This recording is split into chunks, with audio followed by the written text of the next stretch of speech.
So, we're 11 games into a Premier League season now, and usually people would say after about 10 games, that's when you can start to judge how the table will roughly start to look through the season. If you look at the top of the league, Arsenal are the front runners. They have a slim lead of 4 points over second place Manchester City and 6 points over third place Chelsea. We can already see it's clear that Liverpool aren't going to have as great a season as last year. Newcastle are struggling, Manchester United look better, and Spurs have clearly turned things around from the disaster of last year. Sunderland look high and mighty. I think they'll do fine this season. And if we go to the other end of the table, there is currently 2 points that separates 19th place Nottingham Forest and 15th place Fulham. Now, Forest and West Ham probably weren't expected to be in a relegation battle this year, but unfortunately, so far, they are. The 3 teams above them are Burnley, Leeds and Fulham, 3 teams that I think most people could have expected to be in the lower parts of the table this year. However, there's 7 points separating 19th and 20th. And that's because 20th and last place is Wolverhampton Wanderers. They've played 11 games and not won a single game yet. In fact, they've only scored 7 goals. So, what's happened to Wolves? Surely they can't turn this round again like they did last season. And remember, it wasn't so long ago that Wolves got promoted from the Championship and immediately went on to finish 7th back-to-back times. At the time that would get you into the Europa League. They ended up making the semi-finals of the Europa League at one point. They had a team of exceptionally exciting players. Ruben Neves, João Moutinho, Raul Jimenez, Adama Traore, Diogo Jota, Rui Patricio. Wolves had a very good and exciting squad. They were great to watch. I'm confused right now, G. But it's really all started to go wrong for Wolves, and it has done for years. They've been a team that's been flirting with relegation for years, but just never seemed to go down. They've definitely been saved over the last 2 years with the promoted clubs being nowhere near good enough to survive, not even to the point where they can compete. And if you look at Wolves' results this season, it's been bleak. The only times they've been able to take points was in back-to-back games at the end of September and the start of October. 2-1 each draws away at Tottenham and at home to Brighton. If it wasn't for a last-minute goal, they actually would have beat Tottenham. But during this time, they've also taken some heavy losses.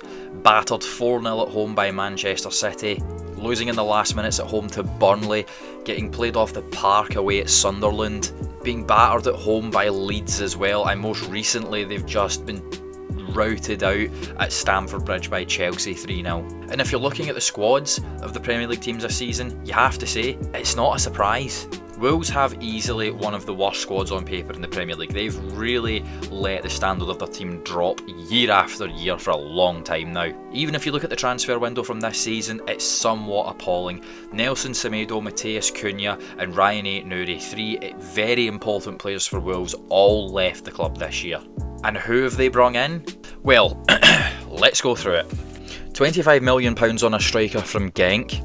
A loan signing of a centre-back from a Girona team that was appalling last season. £11 million on a right wing-back who genuinely passed up a chance to be an Olympic sprinter. £11 million on a left-back because he shares the same name as the club. £15 million on a winger from Fluminense who doesn't look like he's ever kicked a ball before. £20 million on a young centre mid from Celta Vigo in Fer Lopez. And they completed the permanent signing of Jurgen Strand Larsen, who's probably about the only top player left at their club. And if you look at Wolves' transfers over recent years, it's just as bad. Last season they brought in Sam Johnson, who was probably expected to be a backup goalkeeper, Nasser Giga, who's been loaned out to Rangers, Rodrigo Gomez, who is a tidy player but is far too young and inexperienced to carry this Wolves team, Marshall Munetsi and Emmanuel Agbadou both came in and initially looked like good players, but both now look as if they don't know how to kick a ball, and Andre from Fluminense, who to be honest has actually been a pretty good signing. But who left the club instead last year? Well, the 2 main ones were Pedro Neto and Maximilian Kilman. 2 of Wolves' most important players. Now don't get me wrong, they did rack up probably over €100 million between these 2 players. And obviously Wolves were never going to be able to replace these 2 players with 2 players of similar or better quality. However, the players they've brought in have been nowhere near as good or reliable as what they need to be.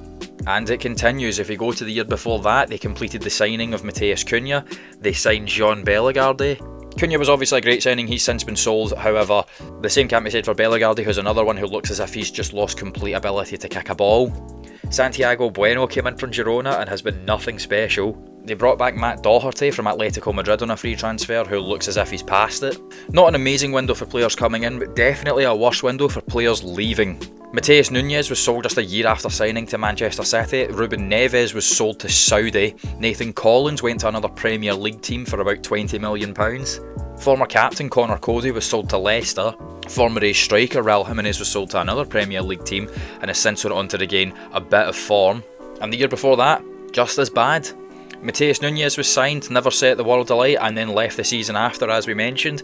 Gonçalo Guedes was sold for over £30 million and barely looked like he knew how to kick a ball at Wolves. Nathan Collins came in and initially looked like a good signing, but would be sold 12 months later. Sasa Kalazinic came in and immediately snapped his leg in half. Hwang Hee-chan came in, showed some good moments, but has ultimately never been someone that was too reliable.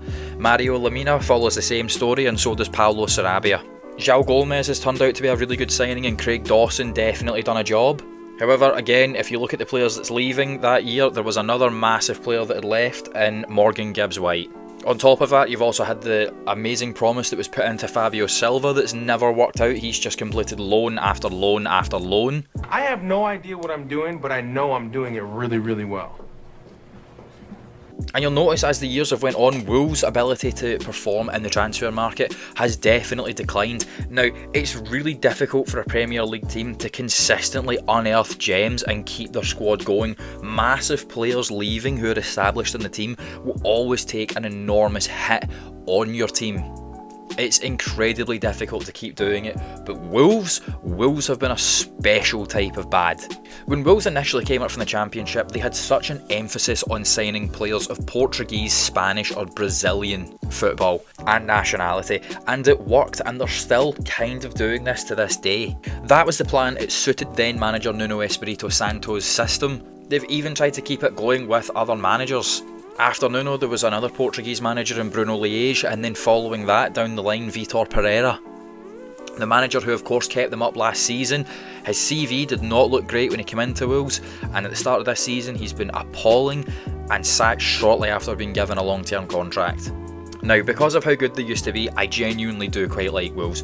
They were a very, very, very enjoyable team to watch. Terrifying to play against, but enjoyable to watch. However, as the years have went on, to say that Wolves were in a steady decline would be an understatement. And as I mentioned earlier in the video, it's felt for years as if Wolves have been destined to go down, but have just been good enough to stay up over the promoted teams that have been well outwith their ability. And when you look at Wolves, when you look at the stature of the club, when you look at how high they've soared even in recent years, you would imagine that they are a team that if they went down, they would come straight back up. However, would we not all have said that about Leicester? A team that even more recently than Wolves were playing in the Europa League season after season. They won the FA Cup, they beat Manchester City in the Community Shield, and now Leicester are stuck in the Championship rut and keep yo-yoing and don't seem like they're going to be able to get out of it. Just like Leicester, Wolves also had some financial problems that they've since come out of, but the spending hasn't been amazing. As I mentioned, Wolves' current squad is nothing to be impressed by. Their new signings do not look great, and that's the biggest worry. Whenever Wolves do finally go out and spend some money to try and strengthen their squad, the players that get brung in don't look up to standard. And of course, with the constant managerial changes and the threat looming of relegation, it's a constant battle to just survive, just to do enough, which makes it hard to build a long-term plan for the club to actually succeed. Now, Wolves aren't by any means guaranteed for relegation. There's still 27 games to go.